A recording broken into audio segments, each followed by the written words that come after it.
আচ্ছা, মনে করো তোমার কাছে ২,০০,০০০ টাকা আছে এবং তুমি চাচ্ছ এই ২,০০,০০০ টাকা কোনো একটা ব্যাংকে জমা রাখতে। এবং সেই ব্যাংকটি তোমাকে বলল যে তুমি যদি ২,০০,০০০ টাকা সেই ব্যাংকে জমা রাখো, তাহলে সেখান থেকে তোমাকে ১২% মুনাফা দিবে ১ বছরে। এখন তুমি চাচ্ছ যে তুমি ১২% মুনাফা ঠিকই নিবা। কিন্তু ১২% মুনাফা বছর শেষে না নিয়ে তুমি চাচ্ছ যে তোমাকে প্রতি মাসে মাসে যেন সেই মুনাফাটা দিয়ে দেওয়া হয়, যা তুমি প্রাপ্য। এখন তুমি যদি তোমার ২,০০,০০০ টাকা ব্যাংকে রাখো, তাহলে তুমি মাসে কত টাকা পেতে পারো? চলুন আমরা এটা দেখে নিই। দেখো, তোমার আসল কত? তোমার আসল হচ্ছে, মনে করো ২,০০,০০০ টাকা। হ্যাঁ, তোমার আসল হচ্ছে মনে করো ২,০০,০০০ টাকা এবং মুনাফার হার কত পার্সেন্ট? মনে করো ১২%। এবং তোমার সময় কত? সময় হচ্ছে মূলত ১ বছর, বা বছরে তোমাকে ১২% দিবে। কিন্তু তুমি হচ্ছে প্রতি মাসে নেবে। এখন আমাদের দেখতে হবে যে ২,০০,০০০ টাকার আসলে ১ বছরে মুনাফা আসলে কত হচ্ছে।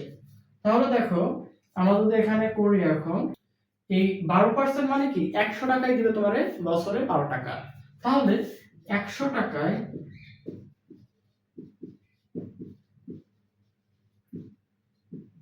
১ বছরে তোমাকে দিবে কত? ১ বছরে মুনাফা হবে,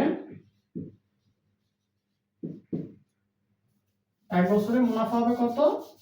১২% মানে হচ্ছে ১২ টাকা। তাহলে অতএব ১ টাকায় তো ১ বছরে তোমার মুনাফা কত হবে? অবশ্যই ১২/১০০ টাকা।